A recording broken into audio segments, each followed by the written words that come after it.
Hi guys, so today I'm here with a really accomplished fashion designer. Hi Elise, I'm Aisha Elahi and I'm here today with Elise. I'm going to give you some info about my designing career. So I'm a mother to four beautiful kids and I started my designing career almost 12 years ago. And initially it was just sheer passion that I loved designing clothes for myself, and then slowly and gradually I started designing for my friends and then for different people and then close friends and family. So that's about it. And now 12 years ago I started this, and today Alhamdulillah I'm managing my work, I'm managing my house. Work for me is a passion that I really love doing. Amazing. Now that we've kind of gotten a feel of how you operate, how you started off, I'm just going to be asking you some questions. Sure, go ahead. And I'm just going to ask you to run me through your journey basically. Sure, I would love to do that. So the first question we're going to focus on is your inspiration. So what exactly inspired you to pursue a career in fashion design? So honestly, since I was a young girl, my mother was into designing. In fact, she was into designing to a point that she would cut the silhouette herself as well. And I would accompany her in going to the markets with her, getting fabric. As a child, I never realized that, maybe that is something that I will pursue as a career. But as I grew older, and then I started designing, and I would love playing with fabrics and different colors. That's when I realized, okay, maybe this is what my forte is and I should give it a try. So, and how exactly do you think that you started to discover your unique voice? Honestly, Elise, I've always been a designer of two words, that believe in yourself and just design what appeals to you.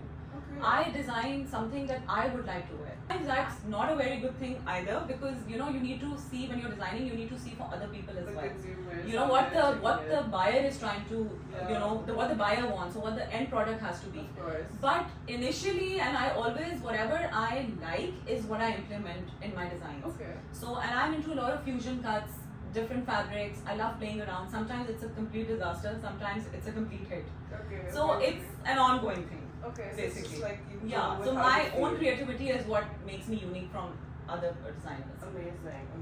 Kind of understood how Aisha actually found her unique voice, and what she usually does is trust herself through the whole process, which doesn't really come naturally to all of us, but because it comes naturally to her, we see it in her work and we see it in her fusion cuts.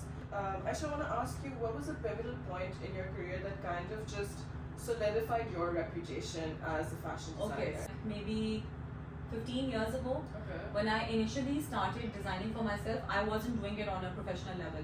So a really close friend of mine, he really encouraged me to design a wedding outfit for his sister. They are Boris, and she was supposed to wear it at Jamaat Khana. And I was expecting my second daughter, Elena. I don't know how I'm going to get that job done.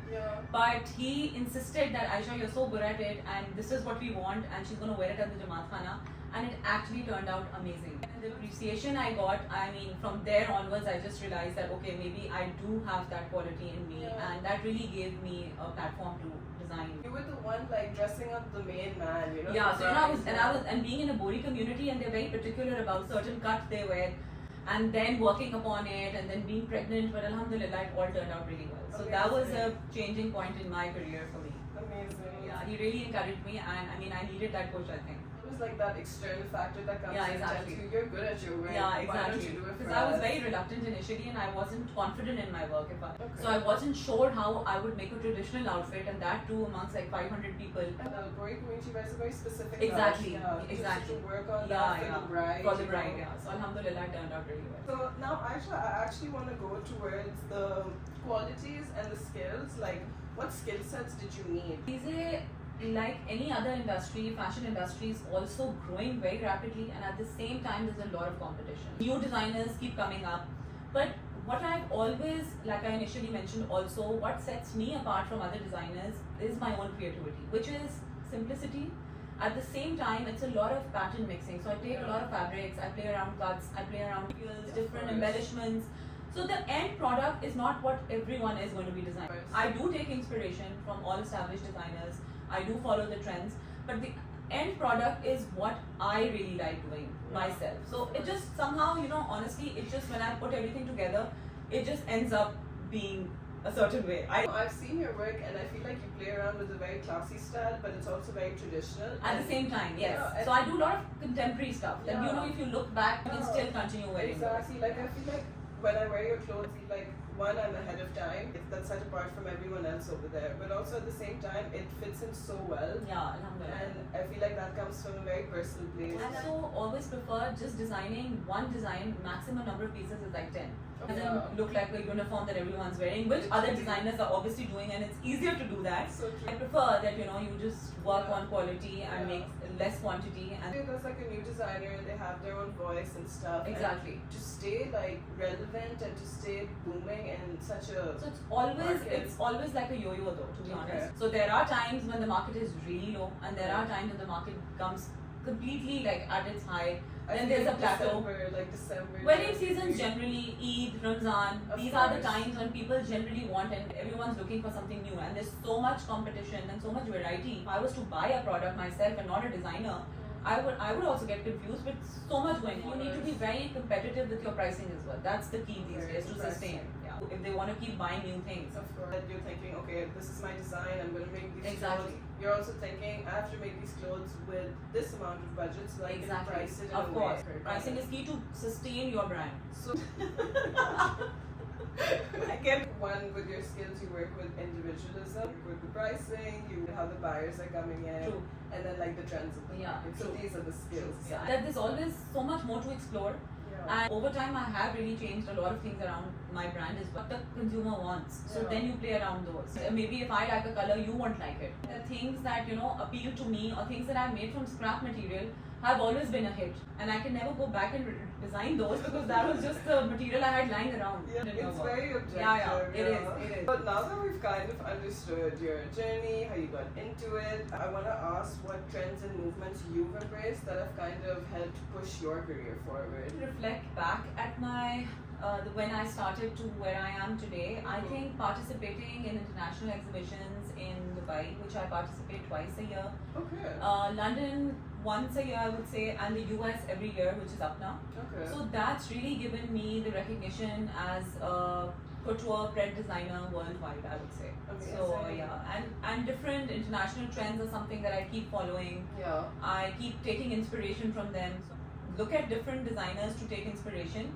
Then I try to think of my own creation, looking at what's in and how are they playing with laces. Because being a print designer, I have a lot of laces and different colors and fabrics and So you accessorize your clothes with like the newest trends. Exactly. So I do take a lot of inspiration. So these international exhibitions, I'm sure when you go there, you see the market that's running over there as well. Exactly. And it's like, okay, it's a complete different world altogether. Yeah, I'm sure. Especially the US.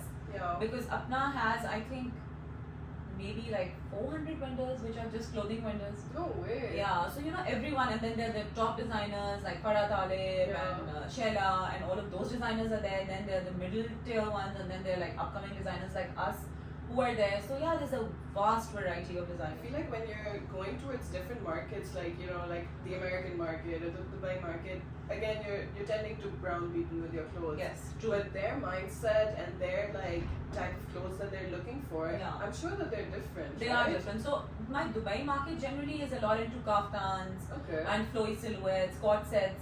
Okay. US on the other hand, they want like a 3-piece shalwar, kameez, dupatta because they don't wear those things otherwise. So they wear. So yeah, obviously when I'm designing, and I'm planning for an exhibition, I do keep a lot of these key points in mind. I feel like when I think about your Dubai exhibitions, I'll be thinking, okay, what will the people in Dubai bling wear, And then when I look at your like American exhibitions, I'll be thinking, those like cousins that you have and you go to their weddings every once in a lifetime. Yeah, exactly. And everyone is dressed way too traditional. Yeah. And then they start talking to you and they have those accents, it just looks so out of place. So like to even create clothes for that market. I know. But they still have a very typical mindset. Yeah, they do. They do. People in Dubai have really come up a long way. Yeah. And they don't want the traditional stuff. They want different cuts. They want jackets, lots of jackets, kaftans, abstracts, monochromes, a lot of bling, embellishments. So yeah, that's what. So like with Dubai, you kind of get to like play in with the fun vibe. Yeah. That's something I really enjoy designing myself. Yeah, so, I see that. That I really enjoy myself. Even in the works, I feel like when I see your Dubai lines and the lines that you have over here, there's not much of a difference, but with the ones in the international exhibitions, you can kind of push your limits, play around. Yeah, true, you can. Okay, so that's actually very interesting. I feel like we've covered most of the positive parts of being a fashion designer, of how you move forward and stuff. Now we're kind of going into the dark side of things. Have you ever struggled with any pushbacks or criticism that have kind of just like stumped you or pushed you back a little bit? When I initially started designing, I remember maybe 3 years into designing, there was this client who used to come to me regularly for Pretwear, and I initially launched myself with my screen prints. Okay. So I would do my exclusive, I would get my exclusive screens made, and I would do embellished screen print kurtas, different colors. So she was a really like a good buyer, I would say.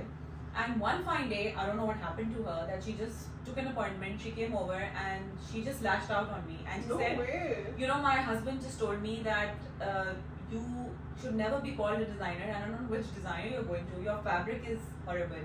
Your designing is horrible. Your pricing is insanely high. What? And I'm like, and for a second, and you know, I was like new into it. And like I said, that I pursued this because it was just a passion, that something that I really liked doing. Yeah.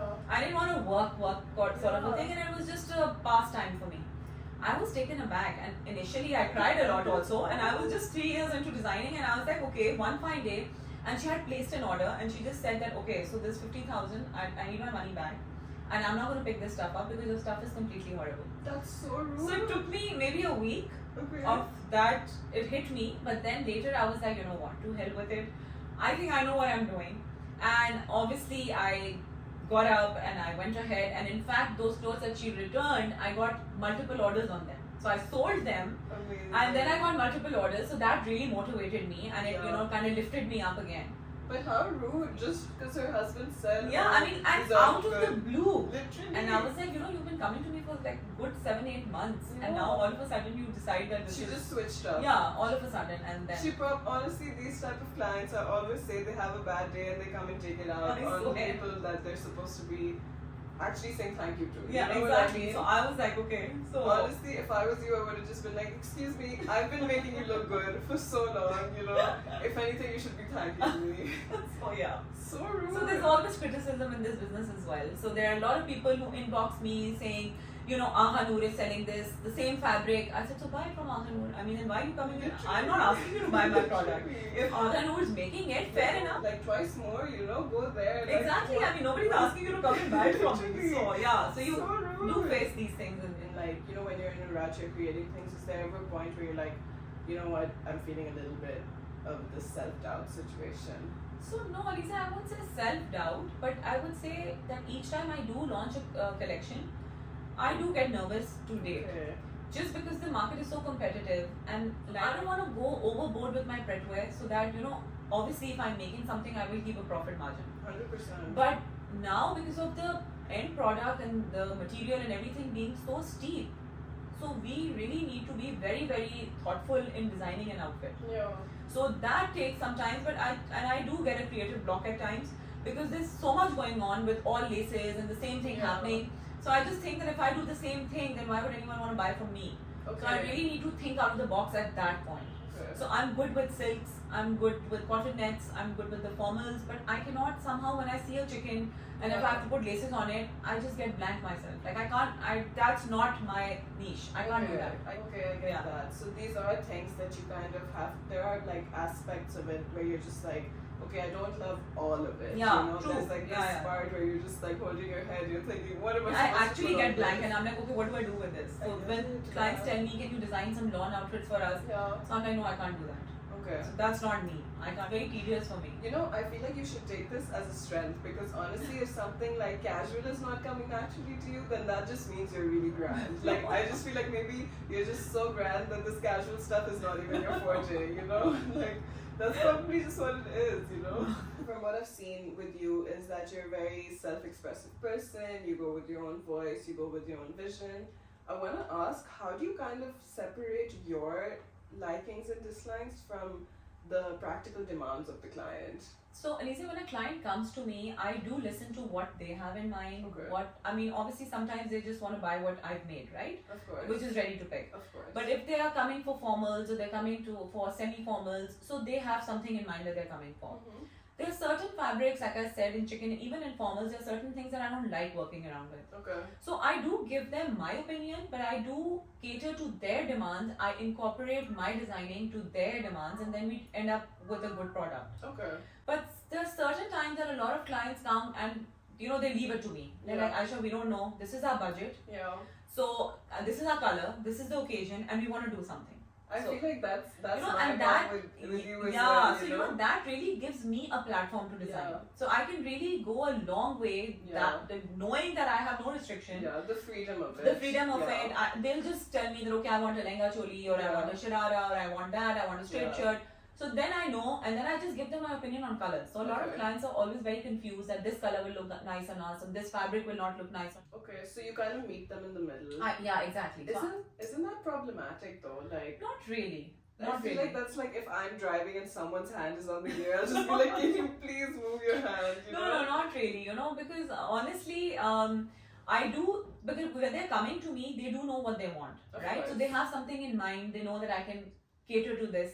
So some clarity. I cannot just go on designing. Yeah. So that's when they really need to put themselves forward and realize, okay, no, this is what we are doing. And I feel like if you are that confused, just trust the designer. Yeah. So there are very few though that trust you blindly. Yeah. And I've always felt that they are the happier ones. They're always the happiest in the end. Of course. So everything. I don't want to be rude to a person saying, this will not look nice on you because you're not the certain way or a certain size. But it goes around for me also. I cannot carry everything. I know what my physique is like. I know what will look nice on me, so I dress up accordingly. Yeah, it's so sad. Like I feel like the wedding season just went by, and I was just like looking around, observing people, and some clothes were not meant to be on some people. I know, and people don't realize that, So they just want to go with whatever the trends are, and that's not how it is, though. That's you should know what looks good on you, and you should just dress up in those terms, on those lines. You should not try to be very experimental. Yeah, for sure. Like I've seen it, and it's just like a few times I've even like nudged someone next to me and been like, she should have not worn this. Like, with all due respect, she's beautiful, but this is I know. not There's certain for her. things like, not everyone can carry. Yeah, it's not meant for them. Yeah, that's true. It's just not. If you have clothes that are not meant for you, you should throw them away, give them away. Don't wear them. I know. Do us all a favor, don't wear them. Like we have gotten the sense of how you operate. We've gotten the sense of the stuff that you struggled with, the stuff that you overcame. And you were actually an inspiration to a lot of people. Like there's so many emerging designers. Like I remember at one point, like even I was looking at your clothes and I was like, Mama, this is some really cool stuff. Like this makes me actually like think that there are good designers out there, So I just kind of want to ask you, like for example, there's an emerging designer, they're building their portfolio, and right now everything, as you only said, is very competitive. Yeah, so it is very competitive. What do you think they should put in their portfolio to kind of represent themselves in this market? Lisa, I just feel like believing in yourself and listening to your inner voice and designing is what you should go ahead with. That's what sets you apart from other people. Of course. Maybe somebody is, has a flair for different cuts, for maybe some designer who's very good at making saris. To date, I cannot design saris. Oh. I always get a mental block there. So because the sari blouse is a certain way, and so everyone has their niche, and you do figure it out. You really need to play around with things and figure out what you're good at. But it takes a lot of hard work. And always believe in yourself. Listen to your inner voice, and like I said, that success does not come overnight. You need to keep trying. There will be times you'll fall. There will be times you'll rise. But you need to keep sustaining yourself. You need to keep educating yourself what's going on, what are the trends. Stay consistent, basically. Being consistent, learning throughout, but in the end doing what your thing is. Listen to yourself and be confident, because if you're confident in anything, that's what sets you apart. I feel like now also, like if someone is, for example, working on their portfolio, they are moving it forward, there always comes a time where they'll take out a couple of lines and then either they'll get too overstimulated, the market is running too fast. It's very overstimulating. You get overwhelmed very easily.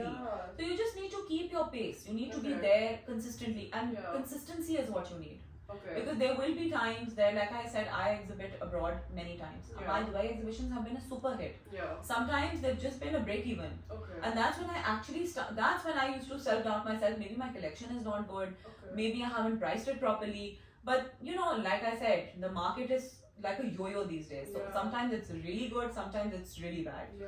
But you need to be there. You need to sustain your name. You need to sustain your quality, and you need to keep growing slowly. Okay. So So you- that will just give you the growth. So you pick a pace that is Basically. comfortable for you, And you it pick doesn't your overwhelm voice. you, and you just keep going at it. Okay, so So you inshallah, stay you will get consistent. there. Yeah. And I feel like if you kind of give, like, you know how you said initially when that woman came to you Yeah. and she was just like, suddenly she just switched up. Yeah. That's very demotivating. It was, and I had Like, just started my design yeah, career, that so is- you know, and I started thinking that okay, maybe I didn't give her a good product, or maybe there was something wrong with it. Yeah. But I just later realized no, it was just her. It was I mean, literally just yeah. her, yeah. And there will be many people that come Of across course, that kind yeah. of step on your success, you know, that try to bring you down because of their own things. Exactly. Yeah. Exactly. But it's like you have to keep pushing forward. Yeah, and you have need to just stay believe in yourself, consistent. and you have to, and obviously it will not come overnight. It Yeah. comes over time. So you need to be there. You need to keep believing in yourself. You need to keep exploring. and Even on the days where you feel like you can't believe in yourself, you just have to get up and show up, exactly. basically. Exactly. Yeah. Okay, so for people who are actually trying to build a portfolio, the things that you can take away from this are believing in yourself, Yes. consistency, Consistency. and just playing around with the market, you know, being there, showing up. Like, you just have to basically be consistent, Be consistent, believe in yeah. yourself. And then the end result is going to be positive. It is going to Yeah. be positive Yeah. because anything you put your hard work in, Exactly. it does pay back. It does pay back. It's going to be a slow process, but Yeah. it will pay back for sure. Okay, amazing. Yeah. So, for anyone trying to get some insight, these are the tips that you can take from. Okay, so now I'm going to get a little bit up close and personal. Sure. Okay. So, can I ask you what your favorite color is? Black. Black. Okay. So now let's say I'm this like insane scientist. I create this time machine. It's black. It's sparkly. It's Okay. cool. You know, you step in it, and right now we're in 2025. I put it down to 2005 or 2015. Okay. Okay, any either 10 or 20 years before, you're sitting in it and suddenly you see yourself 10 years ago, okay? And you're looking at yourself, she's at work. What advice would you tell her as just an external voice or something, you know? What would you Okay. say to younger Aisha so that she would be able to kind of navigate better if you could? Okay, so if I was to look back in time and if I was to see and reflect on what I could have done way then, was to explore more opportunities, Okay. which I am doing recently. Okay. Believing more in myself. At that point, honestly, I just took work as pleasure. Okay. Now I have started taking it. Still, I haven't expanded the way I should over these years. I have Okay. grown, alhamdulillah. Alhamdulillah. But it's still a passion come work for me. So it's not Okay. like a career, Okay. but this is my pastime other than my kids. So I do feel that, you know, when I was way younger and had I established myself at the pace I'm going now, I would have been more renowned and I would have sustained a market.